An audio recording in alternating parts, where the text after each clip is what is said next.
Good afternoon, everyone, and welcome to my presentation on voice-driven chess and enhancing game accessibility through speech recognition and text-to-speech integration.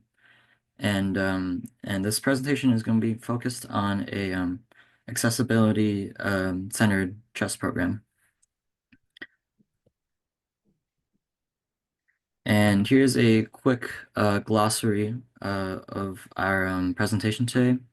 We are going to be introducing the problem, the some of the features of our program and what it's trying to solve, the simple demonstration of the program, a reliability testing on some of our features, some results, future plans, and the conclusions. And so, first of all, chess is one of the oldest board games in existence and is relevant nowadays following this boom of online chess in 2021.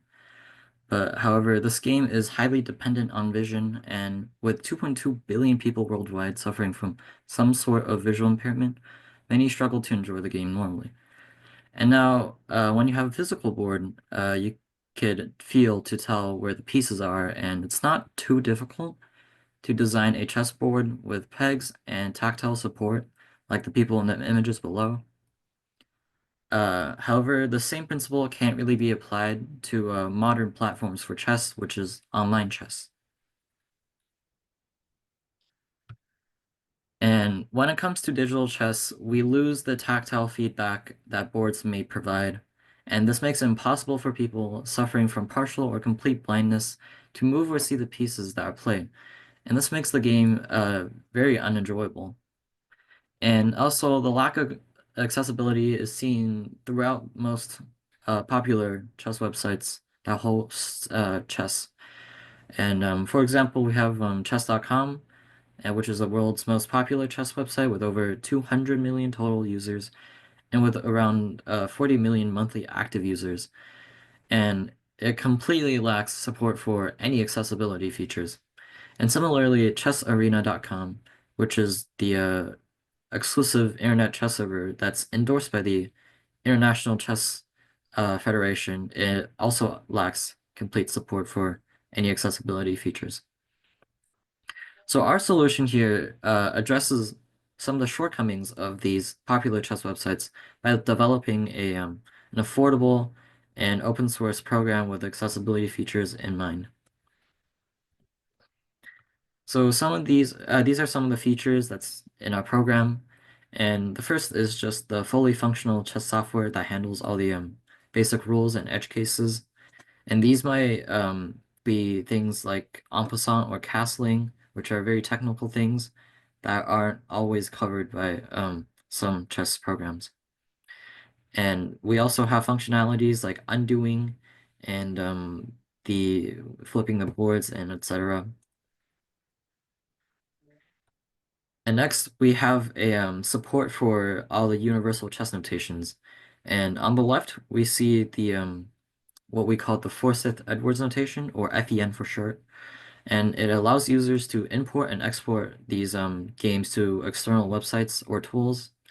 And the notation on the right is also very similar to another notation called the PGN.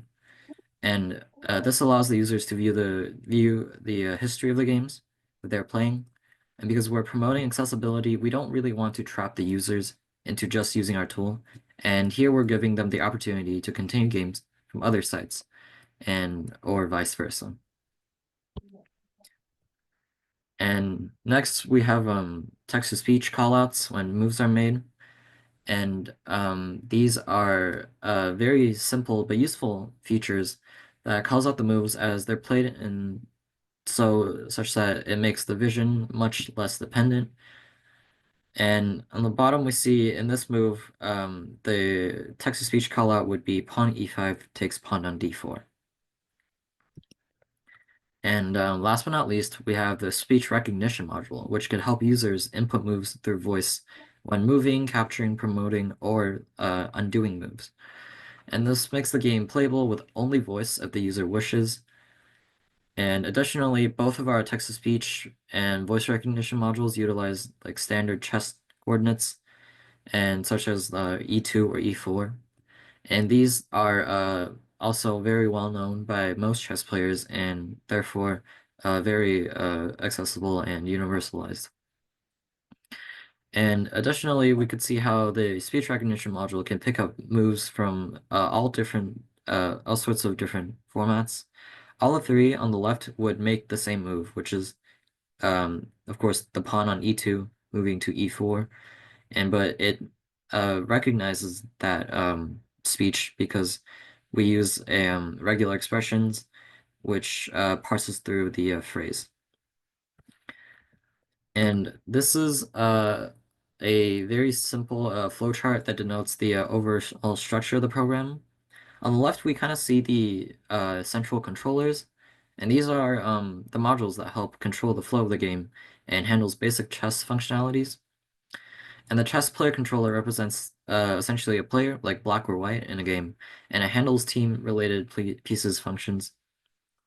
And it also calculates things such as like an en passant when it's not so straightforward, where a pawn captures a square that's not a pawn, which is independently calculated. And its calculated moves are sent through the chess game controller on the right, which handles the basic flow of the game. And this may include things such as like whose turn it is, or whether the game is won or drawn, and etc. And it also updates the board whenever a move is made, and that information is sent to the board controller on the bottom, and all the information on the chessboard where the pieces are stored in this module. And it also communicates with separate classes, piece classes that stores the informations of the specific piece objects and to check for these valid moves. And the board controller is also very central to the other accessibility related functionalities. And as you can see on the right, we have the speech recognition manager, and this reads the input from the microphone and sends the result to an online API to essentially parse and turn that into a standard chess move through the aforementioned regular expression. And the text-to-speech manager communicates through the chess history manager, which is an intermediate step in tracking the past moves in order to speak the specific coordinates after a move. And lastly, the UI manager on the top that controls the UI elements shown on the screen, and it's crucial in displaying things like the PGN notation and importing or exporting the FEN notation. And here is a very short demo of the program with all the mentioned functionalities. So first we see how the program can work like a normal chess program, and you can turn on the text-to-speech functionality right there.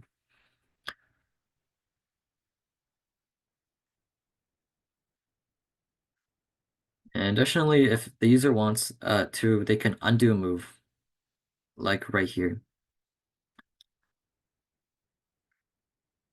And you can also turn on the voice recognition module.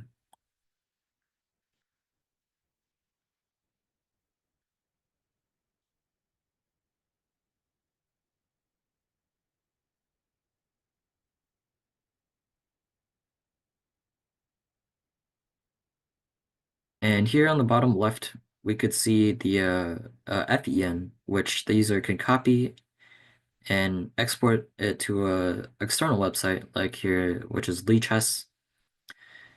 And they could make different moves on their program, and they can then export these moves through their FEN system, and it would be compatible with our program.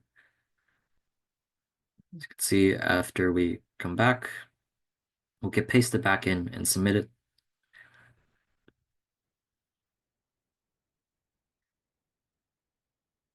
And the position would be loaded and everything would still be functional and like that.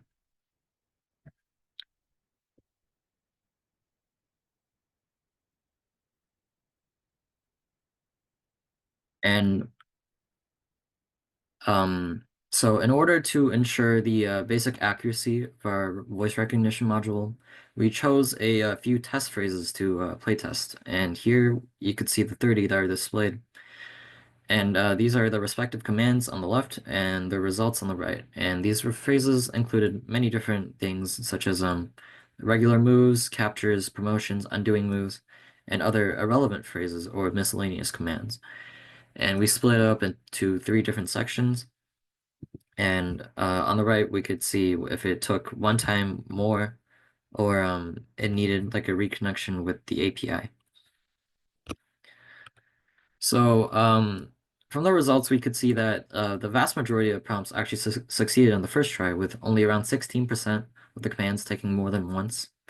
And there wasn't actually a command where the system was unable to parse, and the most it took was 4, but that was only for a single command. Most were able to be recognized within 2. And on the right, we could see the average times required for a success remains well below 1.5 for all three different command types. So these are some of the future plans that we have for the program. First of all, is to publish it through iOS and other platforms, so that it could be more it can be accessed through the phone or other app stores. And currently, it's only available on GitHub, which is linked at the end of the presentation. But most of this is already in process. And next, we want to introduce online networking, which is available throughout most online chess websites. And it introduces things like multiplayer or versus and things like that. And also, we want to introduce a compatibility with physical boards, such as the ones available in the commercial market, like the DGT boards, which many people who are in need of something like that would already own. And lastly would be a public database to store all the previous games and release it to the public, just like how most websites also do it. And with these databases, users can look back into their games, attach it to a username, and possibly analyze it in the future. And in conclusion, we recognize that chess software is an increasingly popular form of the game, and we wanted to address these key accessibility issues that's in chess software to ensure those with disabilities are not left behind. And thank you so much.